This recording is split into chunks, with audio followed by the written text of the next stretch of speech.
From the children's sermon, you learned that Pastor Ed is away, and so I'm glad to be here. I'm Reverend Mark Stewart, and I'm a retired pastor in the United Methodist Church. I'm glad to be here. I have not been back here in Grove City since 1980. My wife Judy and I, we were serving here from 1978 to 1980. So it's good to be back and to be able to share this time with you and members of the congregation. This morning I brought my own object for the adult object lesson. And this object that I brought for you this morning, this is a bat, but it's a special bat, a specially designed bat. It's called a fungo bat. A fungo bat is designed so that you can hit the ball out of your hand. Many of us have done it in the backyard or somewhere on a field when we were young. Just hold the bat and toss the ball out of your hand and hit it out of your hand. This bat is, this particular bat is pretty old. I acquired this bat back in the early 1970s whenever I was playing semi-pro baseball. So this bat is close to 50 years old. It's splintering. It's beginning to break.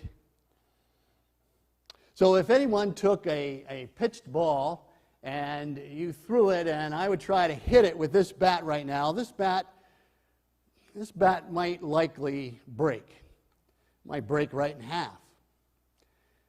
But actually, you should never do that with any fungo bat. A fungo bat is for a coach to use during practice.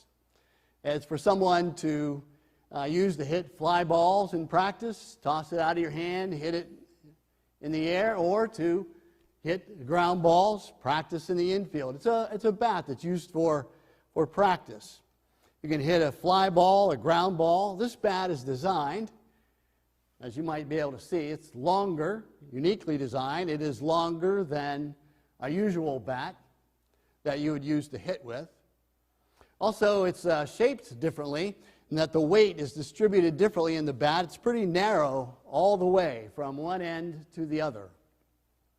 The purpose of that is so that you might be able to practice controlled hitting.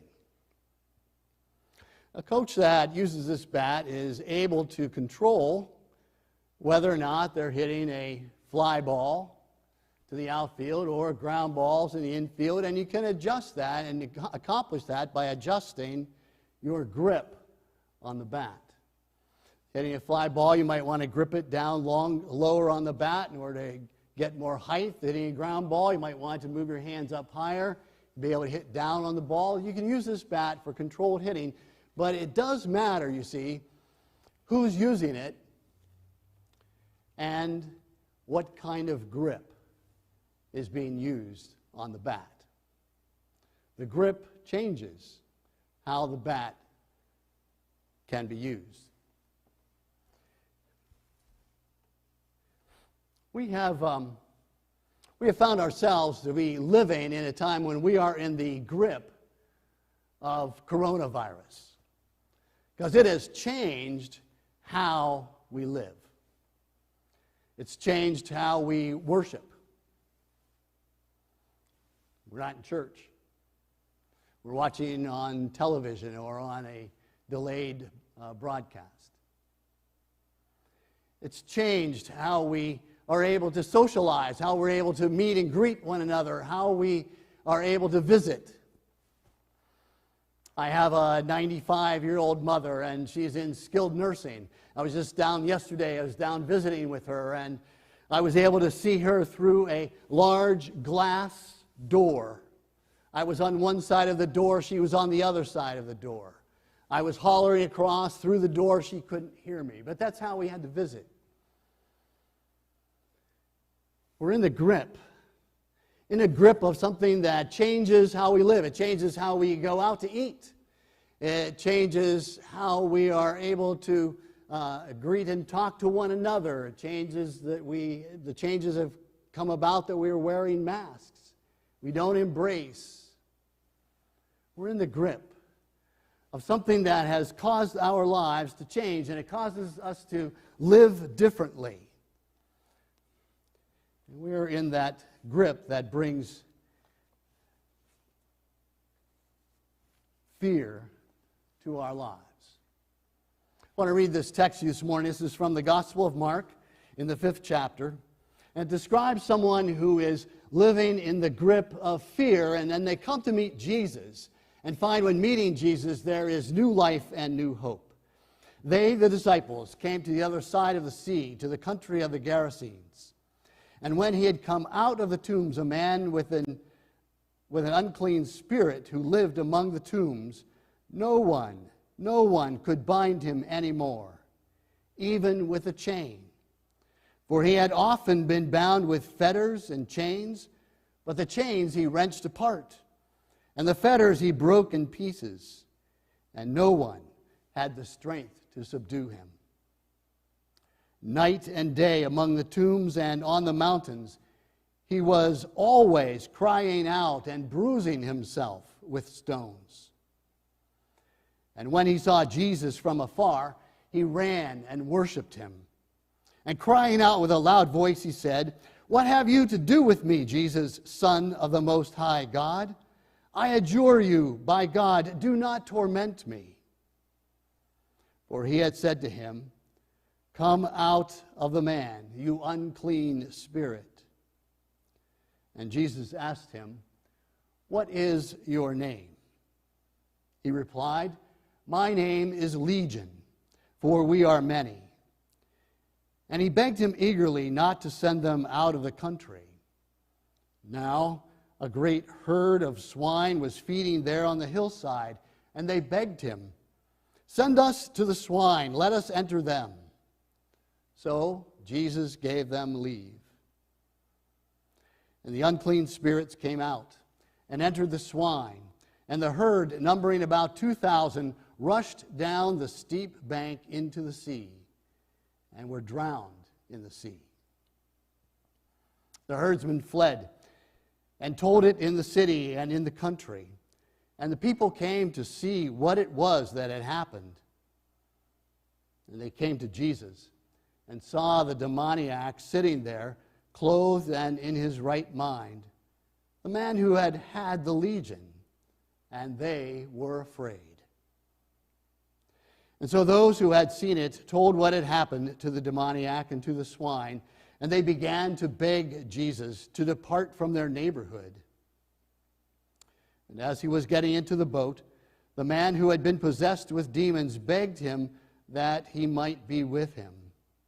But Jesus refused him and said to him, "Go home to your friends and tell them how much the Lord has done for you and how he has had mercy on you."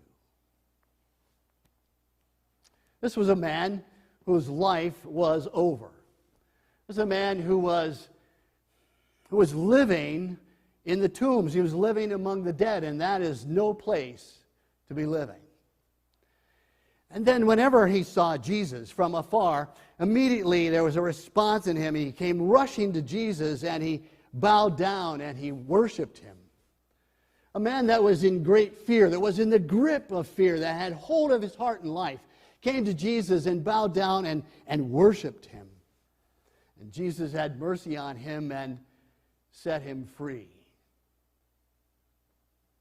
When you read that particular gospel, there are also others in that story. The herdsmen and the people, the crowds, they are the ones who see Jesus, and they see what has taken place, and they are afraid. There are two very different reactions to Jesus in this particular gospel passage.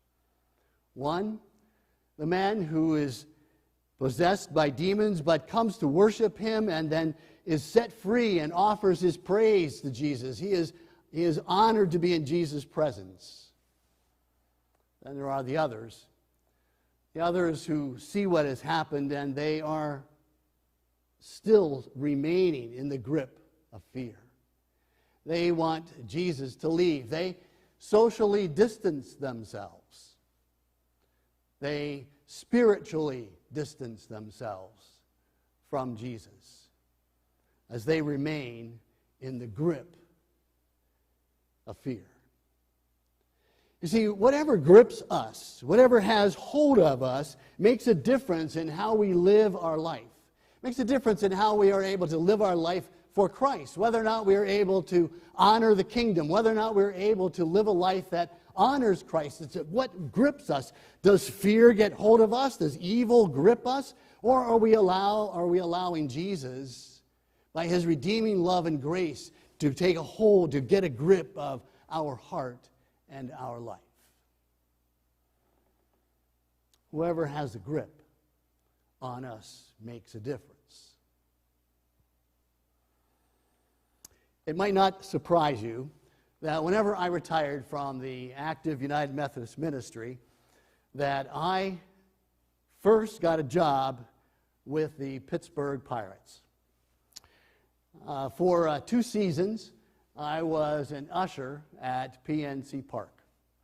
When you retire, you try to do things that are different, do things you might enjoy, things that are fun. And so I was an usher at PNC Park. Whenever you're an usher there, it was a great job. I enjoyed doing it. It was lots of fun. But whenever you're an usher there, you are also responsible for staying after ball games. Whenever there's a concert or a show or something that's going on after the ball game, the ushers have to remain at the stadium and watch over the section that they are working that evening. I attempted to try to avoid as many of those as possible. I tried to avoid after-game concerts, but there was one that I was scheduled. And that night, there was a concert that was being performed by Flo Rida. So probably some of you who are watching may know of Flo Rida or heard of him. I did not. Flo Rida is not in my music alley where I really listen to music. But I did know that he did a great show. It was very entertaining. And most of the audience was young. They were 11 to 14, 15 years old as the crowd would go down on the field, and some of the crowd down on the field and be there near the stage. Others stayed in the seats. But there was one song that Flo Rida did that really captured everybody's attention. And it had one particular line that just brought everybody together, and that line was this: jump, jump, put your hands in the air. And whenever he sang that line, everybody in the stadium started doing that. They were jump, jump, put your hands in the air, jump, jump, put your hands in the air, jump, jump, put your hands in the air. All across the stadium, everybody was doing jump, jump, put your hands in the air.